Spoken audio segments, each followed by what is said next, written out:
morning, and welcome to Connections Radio Show, where we talk about ideas that matter. I'm glad you've made the connection and are with us today. I'm Laurie Fitz, your host.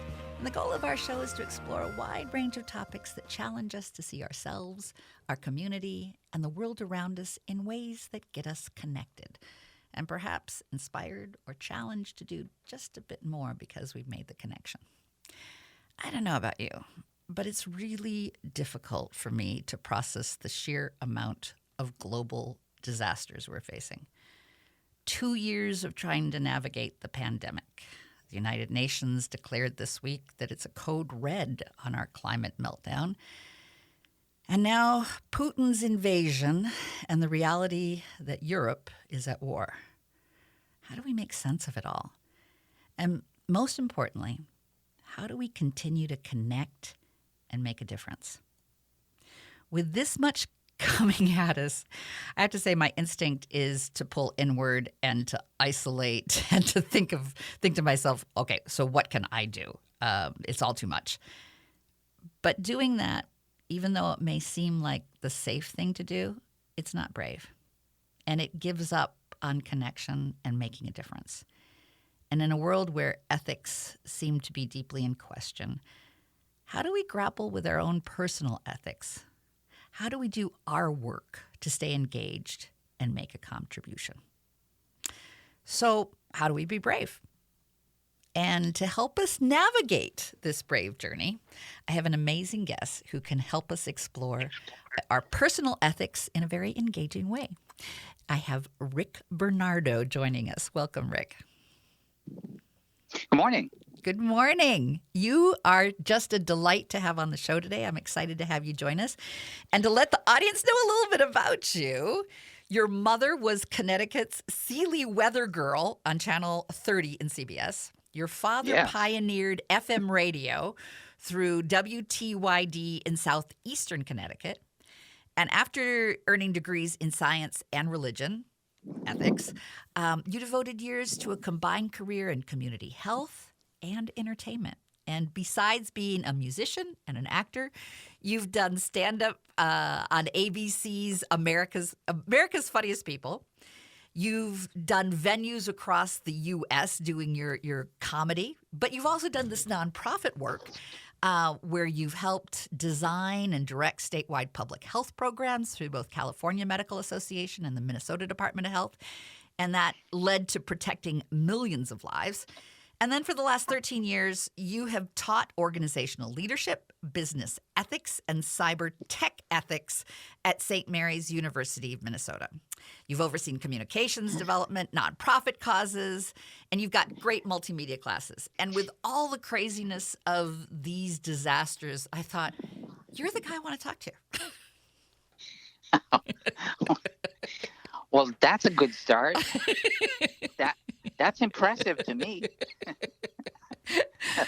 So, I'm at the point where one disaster. Can we just have one disaster at a time? But we don't. We're bombarded.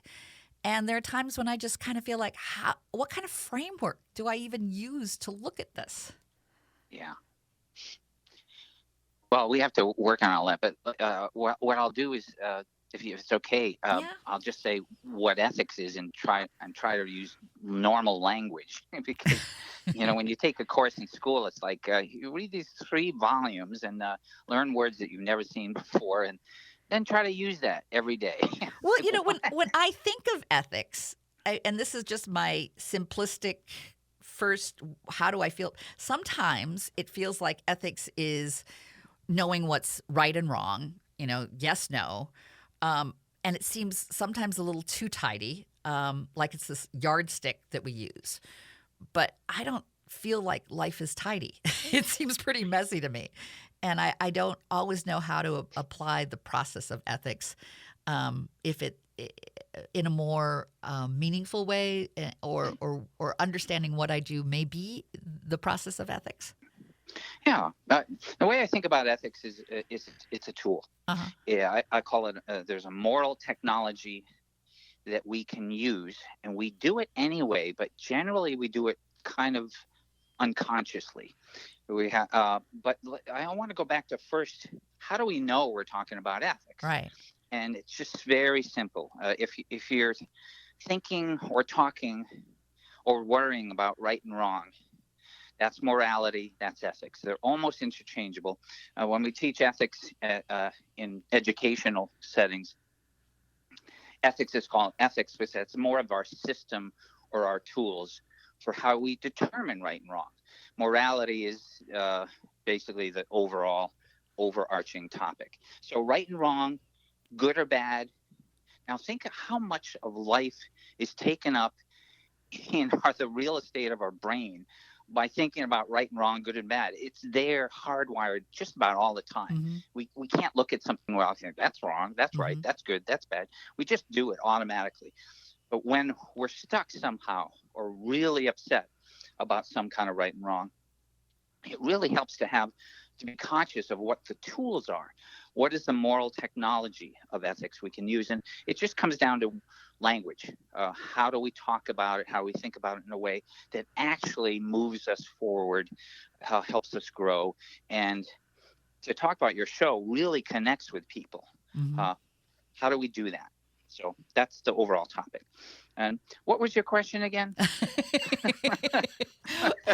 As we are looking at the disasters that have come our way, and it sometimes feels like some of these disasters are the outgrowth of not so ethical, not so right decisions. Okay. In my mind. Yeah. I mean, I look at the climate issues, and a lot of that's been self-induced because we've been kind of greedy in the way that we want to use oil and not care about the implications. If I look at the war, I look at someone being greedy and not necessarily connecting with humanity, and it seems very selfish. And that there seems to be some, and to me, there's like those are kind of easy, right, wrong. As you said, to keep ourselves safe. I think our brain is created so that we keep ourselves safe by going, yes, no, right, wrong, safe, unsafe. And it just feels like I'm in overload of unsafe right now. Trying to process what can I do when everything around me feels like it's unsafe and there's questionable ethics as to the root of some of these challenges and maybe a little bit beyond my control. So there's a tendency to just sort of give up and go, okay, well, I can't do anything. But that's I want to do the counterintuitive and go during this craziness when I want to isolate, how do I connect? Sure. And I'll say two things about that. One is I remember Eric Idle. Had a show in the Twin Cities, and then and I got to meet him. He was just an amazingly peaceful, spiritual guy.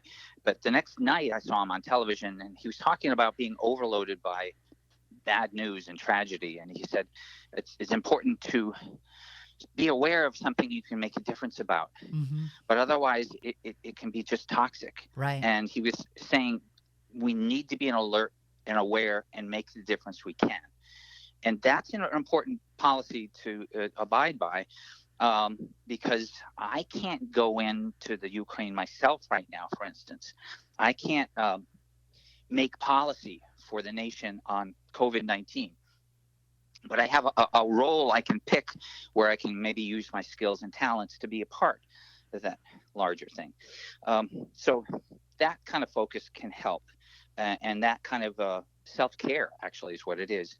And it's not resigning. It's not giving up. It's just saying, I'm not going to be overwhelmed and I'm going to make the difference I can. That's a form of commitment.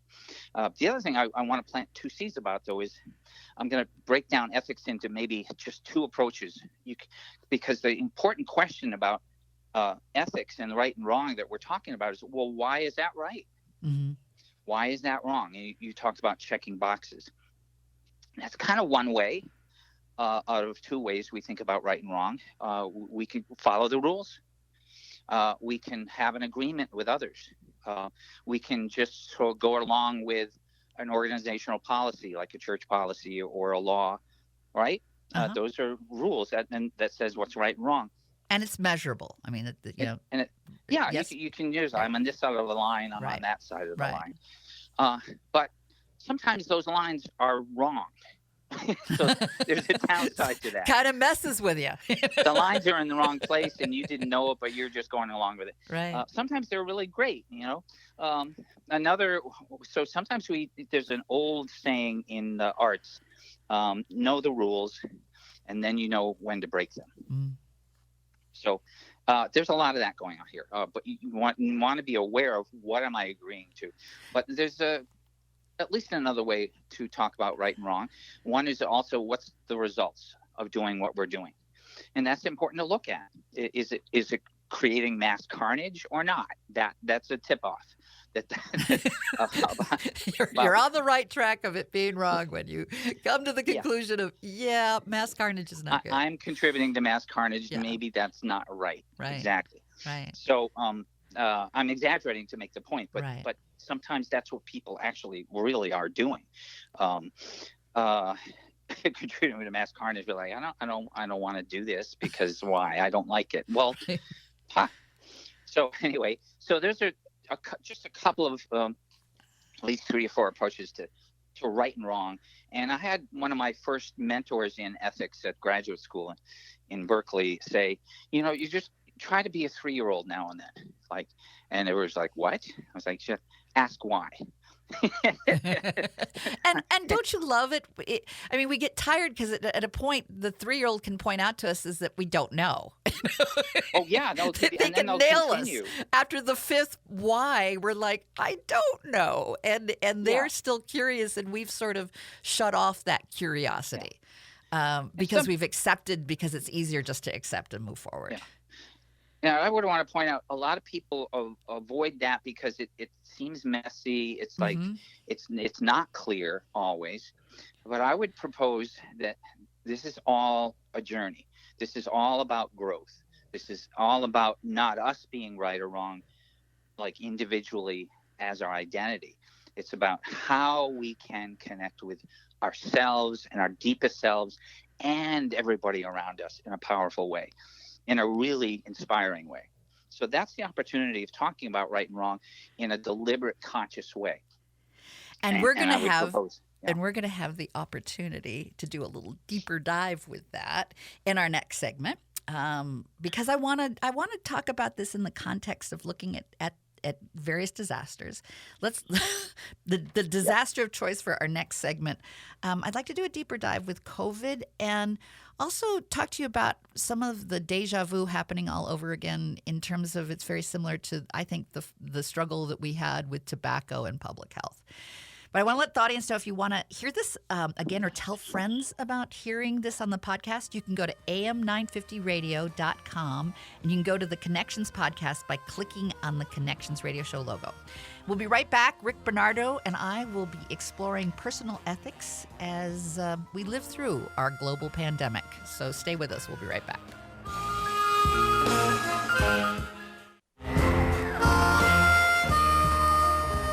Welcome back to Connections Radio Show, where we talk about ideas that matter.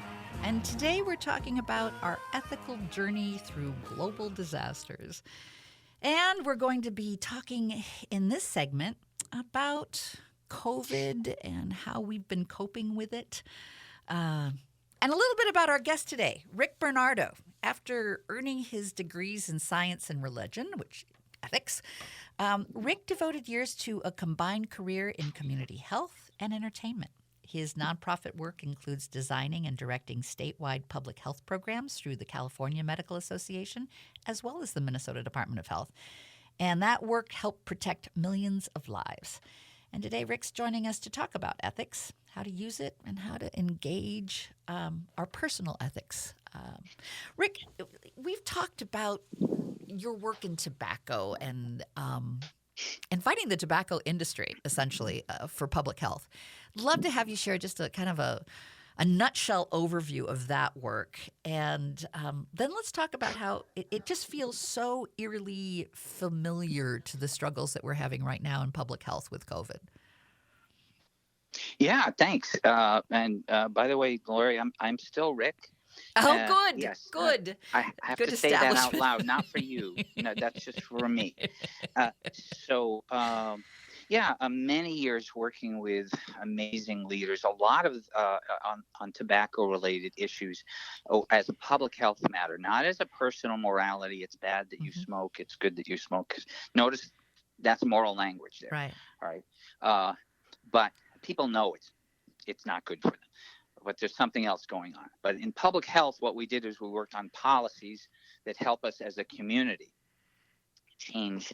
And what was happening actually in the past couple of years with COVID, we've seen the kind of mass death that we have seen due to a tobacco company pushing and selling a product for profit. And they've seen the same kind of carnage for at least 80 years, Mm-hmm. every single year in this country.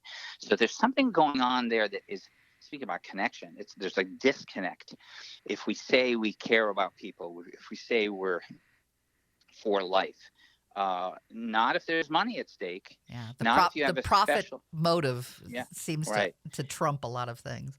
And tobacco has a unique history in our country in that it actually preceded cotton plantations as a matter of slavery. When I ended up working with faith leaders around the country on this as a community issue, not as a personal issue, they would often say, especially I remember some in Virginia and Georgia, said, it's just another version of plantation system. Sell this product to people so that you can make money off of them before they die. That really raised the hairs on my neck when I heard them talk about it that way in the South. So let's zoom to a few years ago in my work in public health. This is not long after I moved to Minnesota and started working with faith communities on this issue. Make a long story short, or shirt. I should wear a shirt, actually. Then Dr. C. Everett Koop, who's probably the most well-known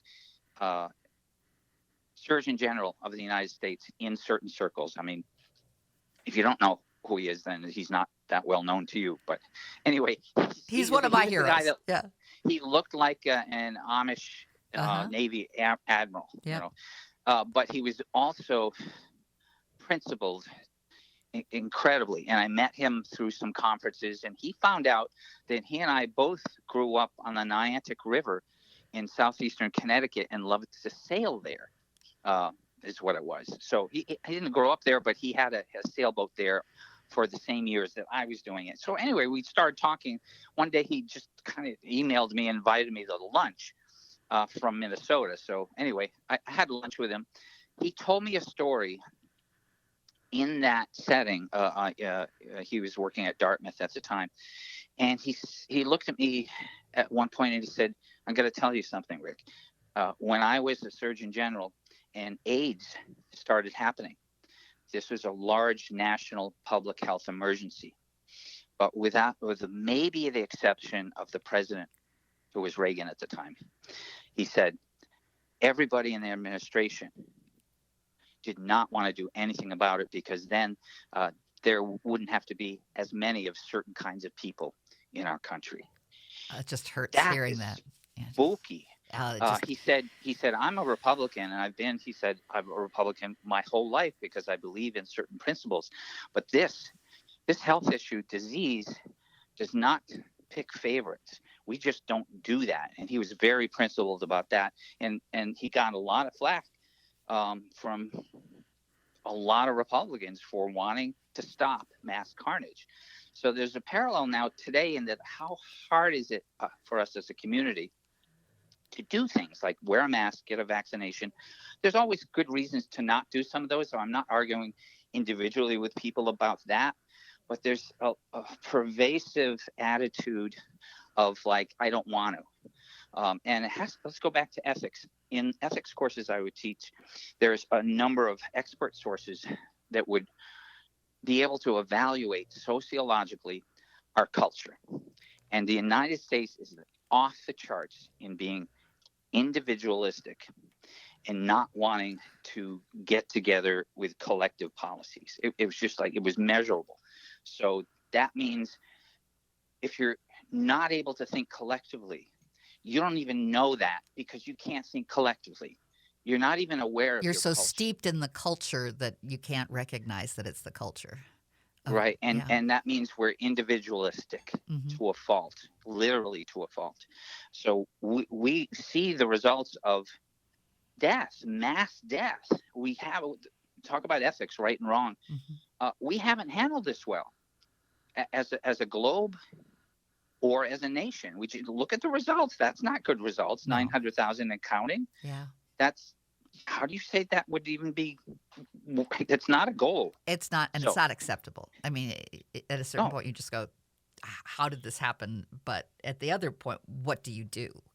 Because it's been part of a political divide that how do you make a connection there? And it's really hard to know how to make a difference. I mean, that I've felt that during this 2 years of COVID, it's just been easier just to, go inward and isolate. And that's helped because I feel safer, medically, but it feels an abdication not to feel like I have to, I can still make a contribution somehow. So the pervasive reality is at the same time as we kind of want to hibernate, especially in Minnesota, it's just winter. You just want to do that anyway. Exactly. So we've just had, on top of that, business, corporate profit policies are not asleep. They have lobbyists. They have power. They get people elected. I would just suggest that we can't afford to hide because they're not hiding. And we see the results are a lot of death, a lot of hardship, a lot of suffering for people. I don't want that. I don't think anybody consciously would want that. But it's what we're seeing. To the degree we see that, we need to be conscious and do what we can collectively because we can't do it alone. And with that, I'm going to need to take a break. But I want to encourage our audience, consider telling folks about this and having them be able to listen to the podcast. You can listen to it on am950radio.com, and you can get to it by going to our logo of the Connections radio show. We're talking with Rick Bernardo. We're going to continue our conversation on personal ethics, how we can connect and make a contribution. We'll be right back.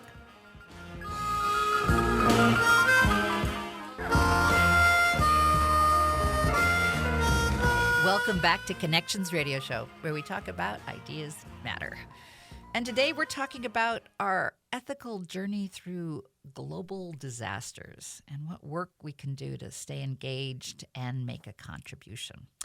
In our last segment, we had Rick Bernardo talking with us about public health, our individualist culture, and how that has been impacting our reaction to COVID. And we started our conversation talking about how do we move from isolation to community. And Rick is a wonderful guest. He has earned his degrees in science and religion. He's devoted years to a combined career in community health and entertainment. For over 13 years, Rick has taught organizational leadership, business ethics, and cyber tech ethics at St. Mary's University of Minnesota. He's overseen communications and development for nonprofit causes and presents multimedia educational programs on communications, ethics, and well-being for diverse audiences around the country. Welcome, Rick. We're glad you're here. Thank you so much. I want Good to be with you. I just want to finish up a little bit more about public health and the individualistic culture, because I think that ties into some of our other disaster issues that we're working on as well.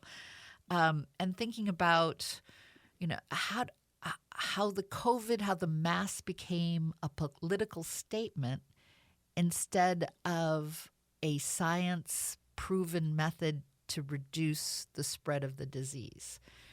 How did we get to the point where being an individual was more important than caring about another person? This is a mystery for the ages, and I'm not going to leave it there, but that's the question a lot of people have. There's generally something unconscious going on. If you were to ask somebody deliberately, do they want this or they want that? I don't think really anyone wants to hurt another person. Right. but there's sort of a default position happening, and where people either are giving up or becoming cynical. Like, one thing that happens in our culture very easily is there's so much promotion of I'm going to put this fake news. That's a buzzword, right? Yeah. Our So Trump there's used to talk about fake news all the time. disbelief in science then? It's science it's not and real? news and any what used to be authority, what used to be a proper authority with expertise, that has eroded tremendously. So people are taking one of two positions to give up. One is just, I give up. I'm going to hide. We talked about that already. Yeah. The other is cynicism, which is Mother Teresa and everybody else is in it for the promotion and the ego trip. They're not really trying to do the right thing. I'm not going to believe them. I'm not going to believe the scientists. I'm not going to believe that journalist. I'm not going to believe anybody. And you're imposing on me, and I just don't like when people impose on me as part of the, that. Well, it's not fair that you're imposing. And you combine those two things, and you've got a recipe for incredible resistance. Because there's a number of ethicists who have pointed out that we live in different worlds of information, and that's a huge shift in the past 30 years in our country. People live in silos of their world reality is starkly different. We have the same values, but the map we're using to get from A to B to the results we want, that's, again, one approach to ethics. What do you want? Well, the maps we're using are starkly different. No, masks don't work because of all this stuff I heard on this website that I have no idea where it came from. Right, but I'm okay using ivermectin that's, for horses and deworming. So, that's a different world. Yeah. It's a different it's not literally a different world, but it's a different perceptual world. So it's that you can't do anything with that except, and here's the thing, to wake up from one world to another, from one paradigm to another, it's really upsetting. If you ever found out that you've been wrong about something your whole life, sometimes people do it. People have breakthrough growth and transformation. Those aha moments, right? Yeah, and it takes a safe, consistent community environment to move into something actually more real and what I would say is more ethically powerful and inspiring. But a lot of people are stuck in a version of flat Earth in a lot of areas of knowledge. So you combine that with the individualism that we talked about before, and that's, like I said, a recipe for incredible resistance to making real progress together. Well, what's interesting to me is when we're talking about this are the choices and how choices do shift, but sometimes choices don't shift for the aha moment in the way that, builds community. I think in terms of the reaction to Putin and Russia, for many, many years, there's a platform of, how do we make sure that sovereign states are respected and that we support that and we support democracy. And yet Putin decides to call something independent, and there's a group of politicians that go, well, it's great. He can, he's strong, he's powerful. Isn't that terrific? And it's like, no, that's a sovereign state he's going into. He's just declared war. But I on the other hand, I also am very excited about the numbers of people who are going to protest this and that are out there and making their contribution and having their voice be heard that says, no, this is wrong. Countries that are not supporting it. But how do you make a shift that, our platform of Russia not being acceptable to go into sovereign states to, cheering for him seems like a bizarre shift. Yeah. So this is a great opportunity to add this one other voice in the world of ethics that we all know, but I haven't mentioned it yet. I mentioned results, what's going to happen that would make something right or wrong. I mentioned rules, which could be a collective agreement. We're going to do this together, right? And we're going to do it by these rules or principles. The third one, though, that you really have opened the door to talk about is how are we being about this? Who are we being? And as a society that's individualist, we're also a little bit, well, really blind to this sort of language about inner character, inner moral character. So the words for that sort of right and wrong language are, uh, am I being brave? Am Mm-hmm. I being honest? Those are all qualities. Am I an honest person? And am I being mean? Am I being kind? Those are all qualities of being human, for better or worse, right? And so, how is it that people would follow somebody who's a bully? That's that happens a lot. We've Yeah, seen that. and We've seen autocratic that. across. There's autocracies that are, playing on that. There's a cult of Right. authoritarianism. Exactly. So, but we're in a lot of countries, and ours in particular, right now, there's this blind spot to, yeah, but they're being mean. We should be able to pull out and go, I'm not going to follow that. But we're enough people are not able to do that. Mm-hmm. Why? Because everybody's attracted to power, and I would say it's not real power. It's just being a bully. It's being controlling. It's being mean. It's not what I would call truly human power that actually has us connect at the deepest levels with one another. Being kind and compassionate, being generous. Those are all moral words. All right. How do I want to be? How do I feel complete? How do I feel really like myself and not resigned, Mm-hmm. not cynical? So that's And another part of the moral journey. the power to make a contribution is that's the Yes. brave part. Is that we instinctively know that we can offer something.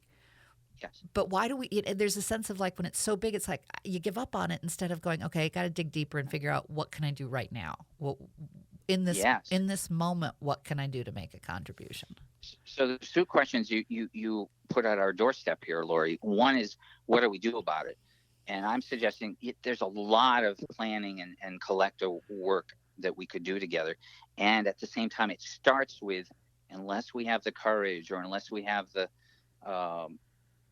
use any moral words you want that you want to be, unless we have the kindness and the generosity, or to do it's not going to get done. So there's a language of moral character that we have not developed well enough in our country. And it's not about calling people names either. It's not about hating. It's not about being mean. It's being aware of how we're being and how somebody else is being, and helping each other shift from, in ethics, like, being mean is not good. And for Yeah. most humans, it's not. It's just not. Being nasty is not good. So it's being aware of that so we can then use that language in our heads, in our souls, and with one another.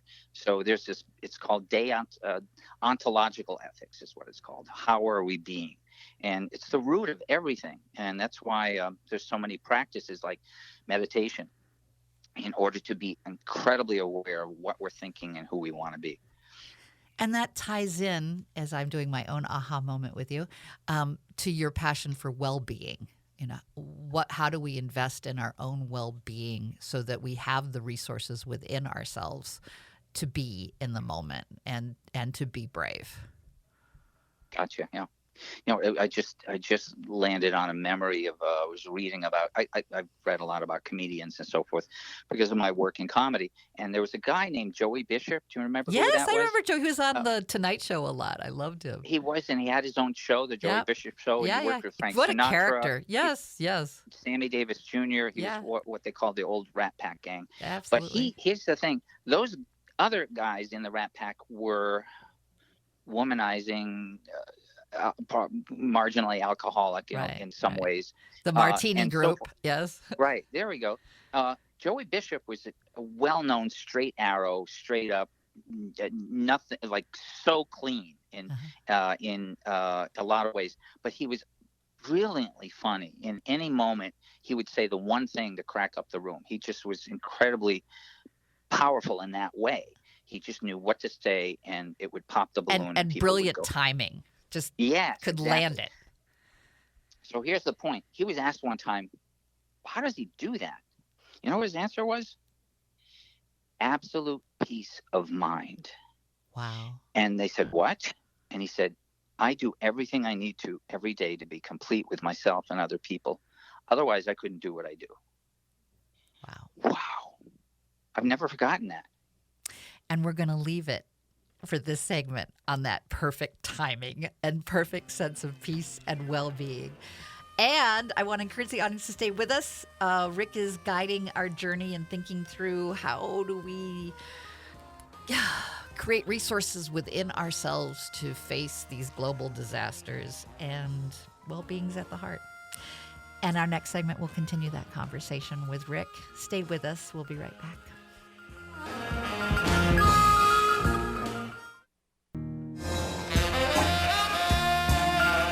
Welcome back to Connections Radio Show, where we've been talking about COVID and war and how to stay engaged in a world where it seems like everything is falling apart, but we can have an ethical journey throughout it all. And it's been delightful to have a guide, Rick Bernardo, who has been helping us think about these disasters through the lens of looking at ethics and looking at well-being. We've also had a chance to talk about Joey Bishop and how he could stay in the moment and be at peace. I'd like to talk about art with you, Rick, but I want to make sure the audience knows a little bit about you if you've just joined us. Rick, after he has earned degrees in science and religion, he devoted years to a combined career in both community health and entertainment. And besides being a musician and an actor, he also has done some stand-up. And he was on ABC's America's Funniest People, and he's also done it in venues throughout the country. He's worked with U.S. nonprofit causes, and he presents multimedia educational programs on communications, ethics, and well-being. Thank you so much for joining us today, Rick. All right. Thanks for being with me in turn. Absolutely. You mentioned ABC's America's Funniest People. I still, that was, here's the thing. It was one of those shows that had goofy stuff on it. So I got called to an audition in Monterey, right on the Monterey Bay. That was worth it alone going there. But they said, bring something kind of goofy. Yeah. Not too intellectual. I was like, yeah, I think I can do that. So, but I only had, as a result, 23 seconds on national television, right? And it was right before the chihuahua that fell into the birthday cake. And well, that's a pretty good lead-in. You got to admit. The chihuahua got 27 seconds, which is 2 hours in dog time. So way more than you got. So we come back to a principle in ethics that things should be fair, and that wasn't fair. No, right? No. But engaging. It was engaging. Yes, but out of that 23 seconds, I got a 15-minute stand-up routine. So some of which you probably just heard. So anyway, I love it. So anyway, but art, that's an art. How do you show up and do something that inspires and moves people? That's what all art does in some way. Well, I think there's different versions. It asks questions. I mean, the questions can be not ones that are deeply wrestling. I mean, a chihuahua falling into a cake has a certain artistic relatability and enjoyment. It doesn't ask too much of questioning into global disasters, but it allows you a moment of a relatability, especially if you've owned pets over the years, as I have. They do seem to have fun and get into mischief. But it does ask a question, and I think that's part of what we need to keep doing is keep asking the question. We talked in the first segment about like the 3-year-old that says why, and then we go a little crazy by the 5th why because we run out of what to say, and how can we go back to that joy of wondering and asking why and what can we do? And I think art can do that. Art asks us to wrestle with something. And here's the thing. When you say art and even the word artist, when somebody says that, we tend to think in our culture, that person or that person. Sometimes we are an artist, but not always. what I would suggest we are always. To be human is to be able to create things, and we do that. I've had students in my classes where we were graduate school, organizational leadership, asked to do something kind of creative, like a drawing, and it wasn't just a silly thing. It was really to tap a language that we all have. And somebody would say, I'm not good. I was like, this isn't not about being good. It's about going somewhere so we're in a different place. Like the why question. After the third why, you're in a different place, and that's what this tool is about anyway. And I've had students wake up to the fact that when they walk into the room, they don't create wonderful paintings, but they create a different kind of room because just who they are, the way they talk to people, what they do.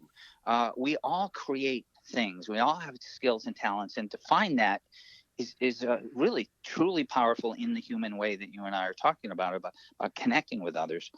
And it's levels of showing up, right? I mean, the more you, I think, are comfortable in your skin and are willing to fail and not always look good, that's brave, and that's showing up. That's being in that's that a huge moment. Part. Yeah, it's a huge part of growing, not only as an artist but as a human being. It just is. And there's an old joke in New York about somebody stopping a woman on the corner on Madison Avenue, and they said, how to get to Carnegie Hall? And the woman goes, practice. Yes. So a lot of this is you practice it, whether you think you're an artist or not. So the other dimension, though, that I'm getting from what you're talking about is this. I don't think we do it by ourselves, any of this. There's an old saying that transformation happens in community. It does. And I would say that community can happen in a lot of ways. It doesn't have to be a room full of people. It can be community with nature. It could be community with a canvas, with an instrument. I sit at the piano and things come to me. Sometimes I end up crying. There's something happening outside of myself, or it feels that way. Who knows what it really is? I don't know. It just feels that way. And I end up sometimes crying. And my wish for the audience today is that as we are being overwhelmed with so many things, is try to find that connection, try and find that community, and look within yourself to find the power to connect and make a contribution. We've got 30 seconds. Want to give us one last encouragement, my friend Rick? Just to say that was awesome and inspiring, and just be like Laurie. Oh, Rick, you're going to have to come back. We're going to have some more conversations. It's time for us to continue to look at what are the connections that we make and live much more purposefully, because that's what opens the door, I think, to the true joy. So stay with us for next week, too. We'll look forward to having you be there.